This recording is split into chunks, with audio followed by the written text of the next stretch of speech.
Good afternoon. My name is Allison Peters. I'm a registered respiratory therapist, and today I'm going to be interviewing for a position as a lead therapist within my department. I'm going to explain in detail my personal leadership philosophy through the questions that were prompted for this interview.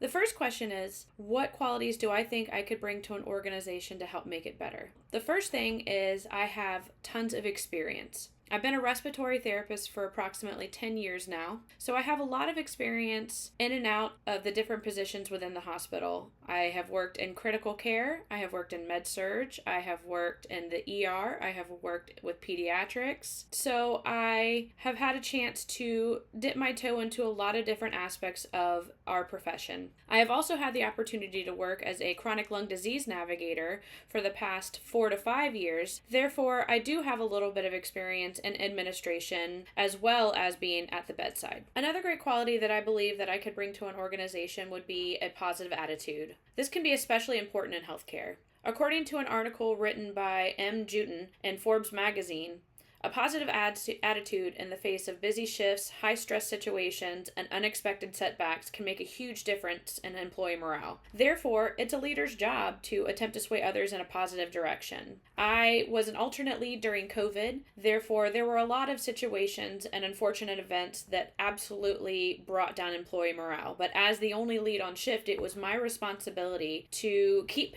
people in my organization going. Hey guys, you're doing a great job. Don't worry, it's going to get better. Don't worry, I'm here to help you. Don't worry, everything's going to be great.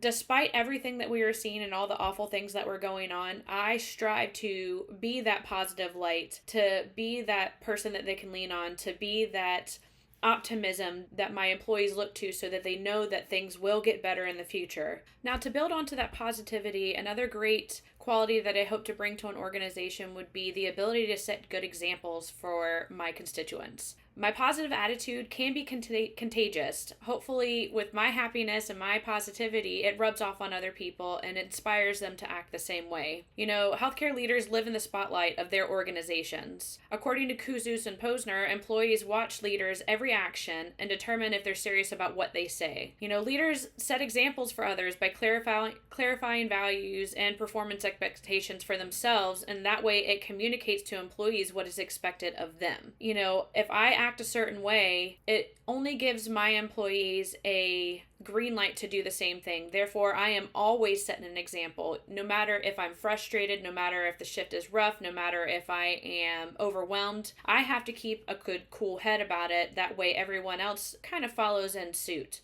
Even though I want to set a good example for my employees, I also have to understand the importance of recognizing my failures and holding myself accountable for that as well. That way, whenever employees are watching me set examples, even if I make a bad decision, even if something I decided to do was not the best decision in the world, I do take accountability for that, and I do explain to my employees that, hey, that wasn't a great idea. I take full responsibility for that, and I think standing up and admitting when you're wrong, admitting when you made a bad decision to everyone else lets them know that you really do take what you do seriously, and that you are able to recognize whenever things need to be improved, and then you are able to recognize whenever things are going really, really well. Again, that inspires your employees to do the same. Whenever they do make a mistake, they will come to you, they will be accountable for their actions, and they will strive to be better to make the necessary changes to do better. So the next question was, what do I look for in a new hire? First thing I look for is enthusiasm. I really do love what I do, so I hope that some of my employees have just a little bit of the love and enthusiasm that I have as well. One way that we can accomplish that is by having some shared values.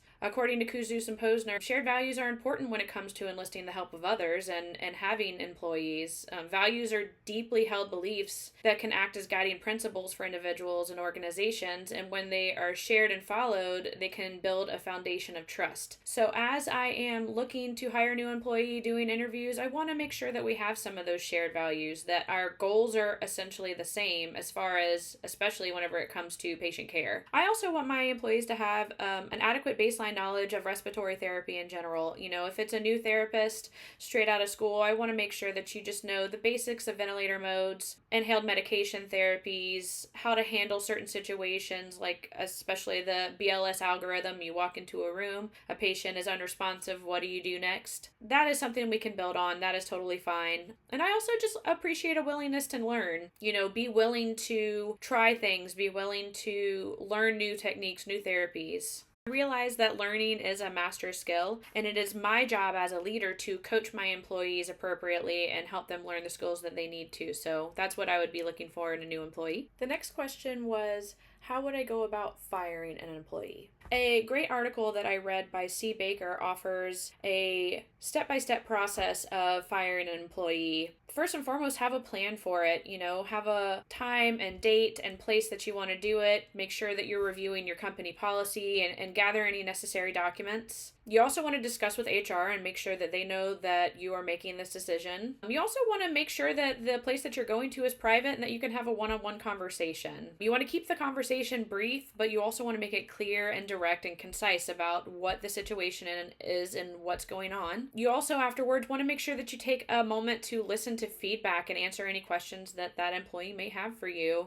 Be prepared with information and maybe some next steps of what the process is after that. And then, attempt to end the work relationship on a good note. Express the gratitude for the hard work that they did while they were there, and then provide maybe some resources, constructive criticism, advice if possible. Constructive criticism is a very valuable tool so people can learn from the mistakes that they made and hopefully do better in the end. The next question is, how do I plan to motivate current employees under my supervision? Again, it's all about a positive attitude. According to an article by Ideen and colleagues, clinicians earlier in the career are often faced with, significantly ill patients, negative feedback from providers and patients and their families, death, potential clinical errors, and, threat of medical litigation. Our job is incredibly stressful. It's high stakes. So having a positive attitude as a leader in the face of all of this really, really can inspire employees and give them the motivation and the confidence to keep going despite all of the things that we are faced with on a daily basis. Encouragement goes a long way too. Another interesting article by Wong and colleagues noted that, a potential resource for an organization's survival is its employees and their generation of ideas and products and services and practices. So employees are actually an untapped resource that I recognize is a huge benefit to the organization. And so encouraging these ideas, encouraging their strengths, encouraging things that inspire them, encouraging them to come forward and to work hard would make a huge difference in my employees. Encouragement goes a long way, but so does active listening. Kuzus and Posner say that as leaders actively listen, they find out what gives their followers work meaning. Again, that goes back to shared values and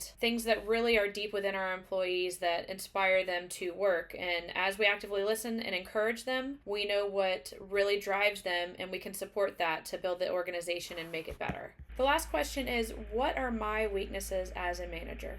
One of my weaknesses as a manager is probably talking too much. I really value communication, and I really do like to make sure that I communicate effectively with employees and physicians and other leaders within our organization. However, I do recognize that I can talk a little too much at times. My other weakness may be the reluctance to hand over work to other people. I know that it's a big part of management and leadership to share your power with others. According to Kuzus and Posner, providing people with the opportunity to make choices about how they do their work and serve others is a big part of leadership. Sometimes I can be a mom and have a hard time letting my little babies fly. I really want to be there to catch them if they fall, but at some point you have to let your employees go. You have to let them fly on their own, and you have to have the confidence that they can do it on their own and that they will be successful. I want to thank you for taking the time to listen to my interview. I hope you enjoyed it. I hope you consider me for the position.